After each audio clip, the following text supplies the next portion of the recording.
You pay attention to the news or you just go online searching for information about health, more and more we're finding out that people are having issues digesting various foods, and not so much an allergy but a food sensitivity. What is the difference between the two? We're going to start there. Shelly joins us, and I think this is a big one, and people aren't realizing or knowing that the issues that they've been having, like bloating and cramping, it could potentially be from a food allergy.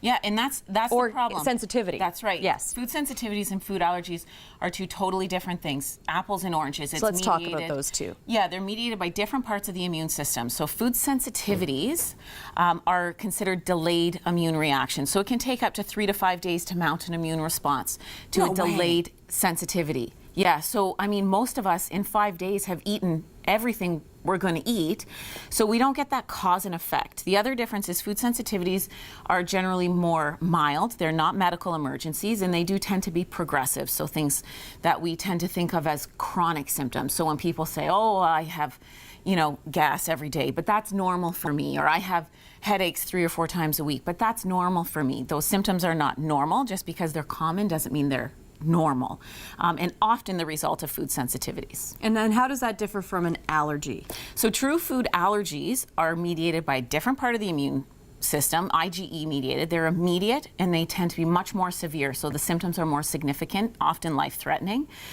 The other difference is we don't tend to grow out of true food allergies. We can heal food sensitivities, so it's not an all or nothing, like you can never eat this food again. Okay, so how do we know or find out or figure out whether or not we have a food sensitivity? So often there's sort of 3 components in terms of treating food sensitivities. First, we have to identify them. And I would think that's a challenge. It's really difficult. Some people will choose to do things like hypoallergenic diets, which avoid the most common food triggers, but we need to avoid them entirely, and the most common triggers tend to be our staples. So it's a difficult diet to stick to, and it's not 100%. And then we can do IgG food sensitivity testing. It's called an ELISA test. Okay, and we've got a chart for this to sort of explain right. it to people at home so that they can see what it looks like and understand it. So let's go through it. Yeah, so that test, the basic panel tests for 96 foods. They tend to be our North American staples. And then you can also do add-ons, herbs, spices, environmental components, that kind of thing. Okay, so and how long would something like that take? We don't have the actual chart up for you quite yet. We'll show it if we can get it in on time. But so in order to find out all these things, like, do you have to eliminate things out of your diet to know? Not to do the test. You actually should be consuming all of those questionable foods before you have the test done, so that there is a reaction when they actually test your sample. So then once we identify those foods, the goal is eliminating those foods so that we can heal the gut, get rid of that inflammation, because that's what your immune system does. It creates inflammation. The problem with creating inflammation in your gut is our gut should be an impermeable barrier. It should be very selective, what gains access to our circulation. So with that GI inflammation, that barrier becomes more permeable and less selective. And what are some things that we can do? I mean, it's always great because you bring in various products to show us what we can do on a daily basis to help with this, because a lot of people are dealing with this issue and don't know anything about it. So if you wanted to get your gut in good condition, what should you be doing? So we identify your food triggers, we eliminate your food triggers, and then we heal the barrier in your gut.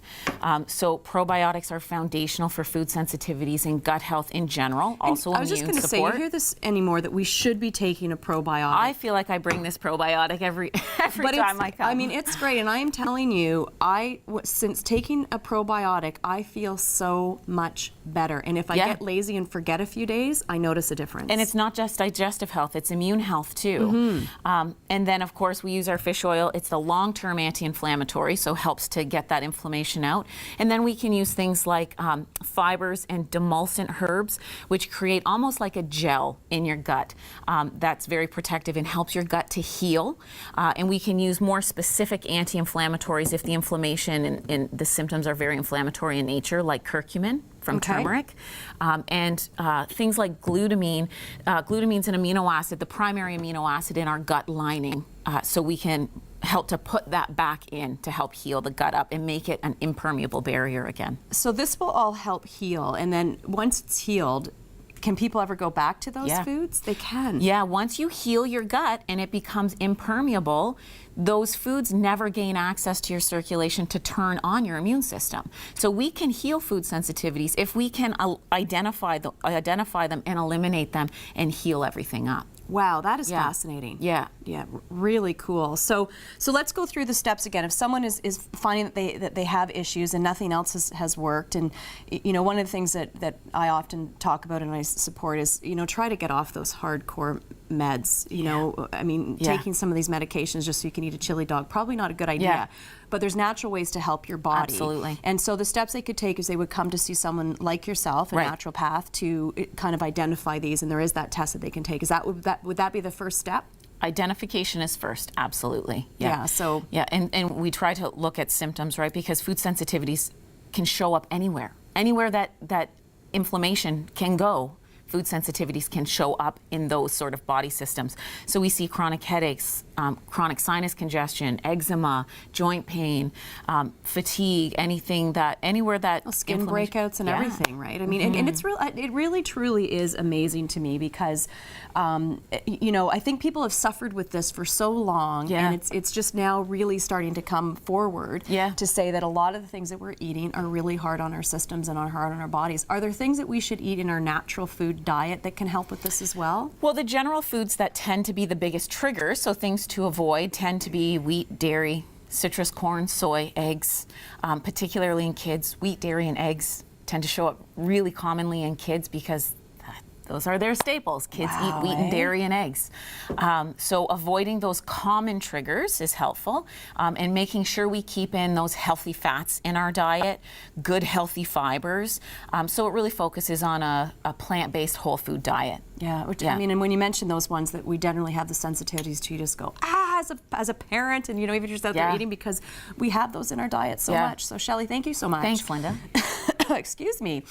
We've got Full Circle Healthcare. You can go check them out, fullcirclehealthcare.ca. Follow them on Twitter. Always having workshops as well that you can get into. But if you are having problems, try to get a handle on your health. It's a great way to go up and chat with them and find out what's going on.